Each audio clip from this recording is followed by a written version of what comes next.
Welcome back to another FPL video, guys. The Premier League and the Fantasy Premier League are finally back today after, we waited for so long.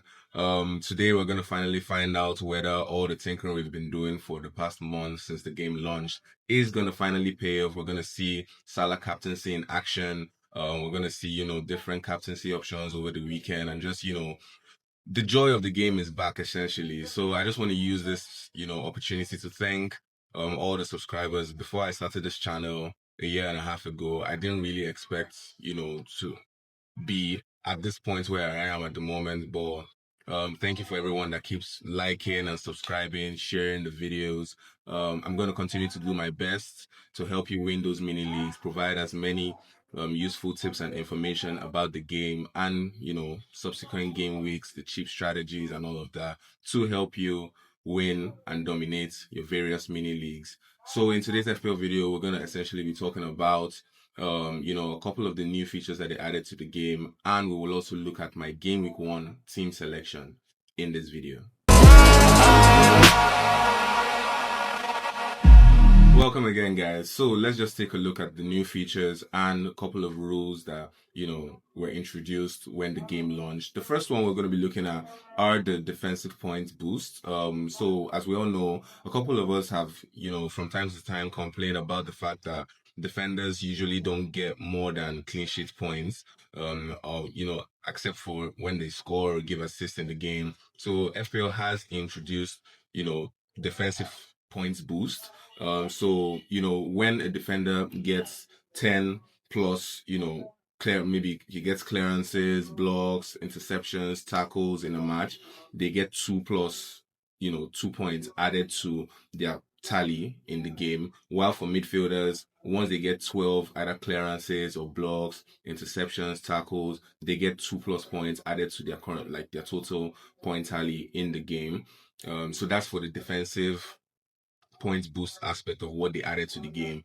Essentially, I don't know whether I'm a really big fan of just limiting it to just 2 points, because as difficult as it may seem for a defender or a midfielder to get more than 10 or 12 defensive contributions in a game, what if that does happen? You're then limiting them to just 2 points when we see keepers get 1 point for 3 saves. We see keepers make 12 saves, 15 saves, getting extra 5 points in added to their point tally. I just don't seem like it makes it fair or balanced to defenders or midfielders. But anyways, we're gonna work with what we have, right? This is one of the first features we're gonna that they added to the game, defensive points was the second one.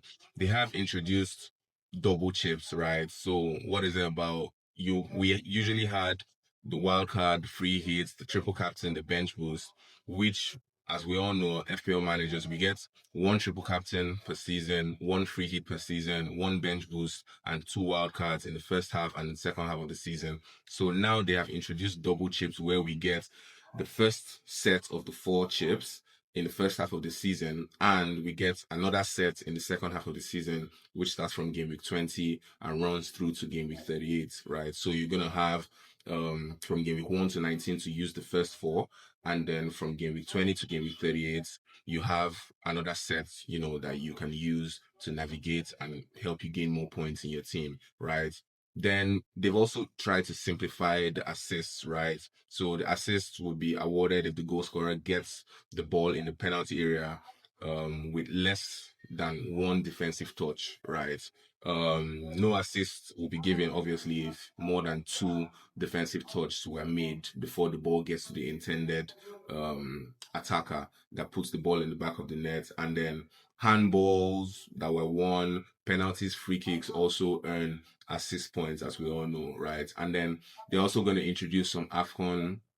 They also introduced the AFCON feature where we can get maximum of 5 free transfers from game week 16 when the players go for AFCON, right? That's around maybe 25th, 21st of December and runs through 18th of January 2026, right? So you can use up transfers by game week 15 and get the full 5, right? By the time it gets to game week 16. And then the last one is the tweak that they made to the bonus points system, right? Where goalkeeper saves they get three bonus points for saves made inside the box, two bonus points for saves made outside the box, and eight bonus points for penalty saves. Goal line clearances are now nine bonus points. I think previously it was about three bonus points if I'm not wrong.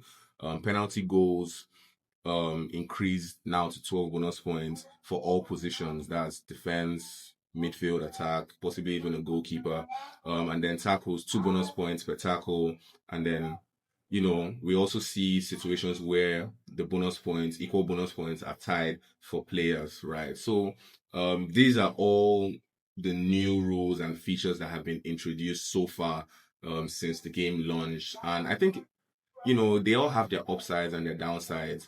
The game essentially for managers, you're supposed to, plan ahead. I think some of the features or rules that they introduced kind of limits that. But let's see. I feel like, it's new rules, new features.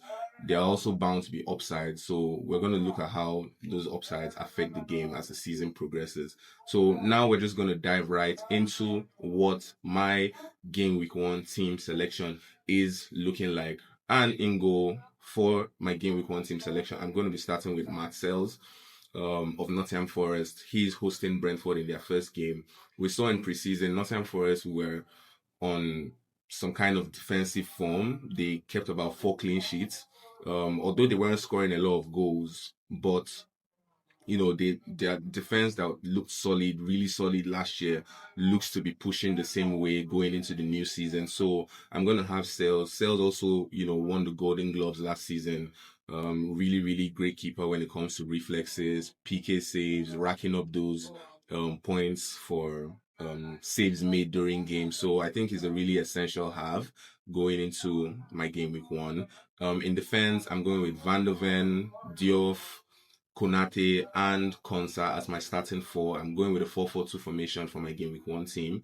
I have Van der Ven, which is a quite obvious pick. They are hosting Burnley in their first game. I definitely see Tottenham possibly coming out with a clean sheet in this game. We saw from the Tottenham versus PSG game. I feel like they've been practicing their set pieces. We saw two of their defenders score their 2 goals in that game. Both goals came from set pieces. Van der Ven looks fit, and firing ahead of the new season, and he's, 4.5, so he gives me a route into the Tottenham defense. So he's my first defender. Diouf is my second defender, the new attacking left back that West Ham signed. Got about 3 assists and a goal in preseason for West Ham, and they're away to Sunderland. Although I don't believe this game may be an easy game as people believe it may look or it may be, but I'm going to bank on West Ham to carry a bit of the form that they had from last season and from their preseason games into this game against Sunderland. Konate is my third defender, like I said, at home to Bournemouth. Liverpool's defense may be a bit shaky because of the transitioning of the new defenders, specifically their wing backs in Kerkez and Frimpong. But I do believe that Liverpool should be able to see out this game with a clean sheet. Konsa is my fourth defender at home against Newcastle. In my midfield, I'm going with Rogers, Palmer, Mohamed Salah, and Tijani Reinders of Manchester City. Now, I know that, Rogers has been tipped, to possibly not be fit ahead of game week one, but he is in my team as of now. I am possibly looking at moving on from him to the likes of maybe Cody Gakpo, or I may downgrade him to Malen and, possibly find a route to upgrade one of my attackers to Watkins, because I just feel like the Aston Villa fixtures going into game week one and stretching from game week one to game week seven are just too good to ignore. So I do want to have a Aston Villa attacker. If I'm not able to get, Watkins or Malen, I may go from Rogers Tillemans that cost 6.5 million and have that 0.5 million in my bank. Then Cole Palmer is a no-brainer for me. He's still Chelsea's best player. He's on penalties, he's on free kicks, and I think he's on a few corner kicks. I think he takes corner kicks for Chelsea as well. So he's just a no-brainer. I think he's even, a strong contender for captaincy going into this particular game week one. Mohamed Salah, I don't think there's much to say on having Mohamed Salah, although I am worried about the way Liverpool are going to set up going into this new season. It looks like with the new incomings in Ekitike and Florian Wirtz, much of the load is going to be taken off of him. And from the games I watched in the preseason and the Community Shield finals, I don't know what to expect from him. So it makes me wonder if I should go for more of the Liverpool attackers, like get Florian Wirtz and go Gakpo, double up on the Liverpool attack, and opt to not go with Salah, which is quite scary because he may underperform his XGI at times, but when he does explode, he goes big, right? So, but for now, he is in my starting 11 going into game week 1. Tijani Reinders, Syria best player last season, coming into the Manchester City side. He scored a brace in their one and only preseason game against Palermo. Looks really sharp. That brace came in just 45 minutes because he came on in the second half. I think he looks brilliant for the Manchester City side. And with Rodri out, injured, I just don't see a better 5.5 midfielder currently in the game. You can make arguments for players like Anderson of Nottingham Forest and Wilson, who was in terrific form for Fulham, scoring 5 goals in preseason. But I just think if you don't want to go with any other Man City attacker or midfielder, Reinders would just be the best budget enabler and best route into the City attack. Now, up front, I'm going with Erling Haaland and Joao Pedro. Currently, those are the two attackers I have starting for me in game week 1. I think both choices are quite straightforward, in my opinion. Haaland, since joining Man City, or rather since coming into the Premier League, hasn't failed to score in each of the last 3 opening games for Man City. He scored a brace against West Ham on his debut season for Man City in the Premier League. This following season, he scored a brace against Burnley on the opening day of the season as well. I think they played the first match against Burnley. And then last season against Chelsea, he scored the first goal as well for Man City in a 2-0 win against Chelsea. So I just feel like it's a no-brainer having Haaland. Yes, he's quite pricey, and yes, you expect him to deliver at that price. But I just feel like in the first few games of the season, he usually goes big.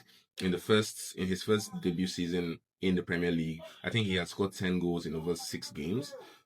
He did the same thing in the second season where he had scored over 12 goals in about 8 games, and similar stats in the previous season that we just concluded. So I just feel like he is even a strong contender for captaincy, in my opinion. And my captaincy armband is currently on him just because I have some doubts on whether I am going to stick with Salah as we approach the deadline. But I believe Haaland is worth having if you can find a way to fit him into your team.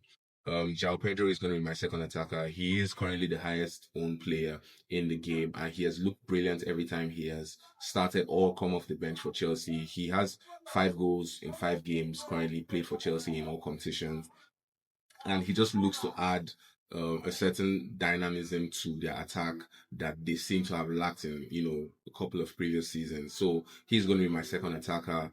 On my bench, I have Dubravka of Burnley, Steve Burnley, Aaron Ramsey, and Magui of Sunderland. So this is what my team currently looks like. Like I said, my captaincy right now remains on Erling Haaland, and my vice captaincy is on Salah. If I do decide to go without Salah for game week 1, I'll be shifting my vice captain to the likes of Cole Palmer.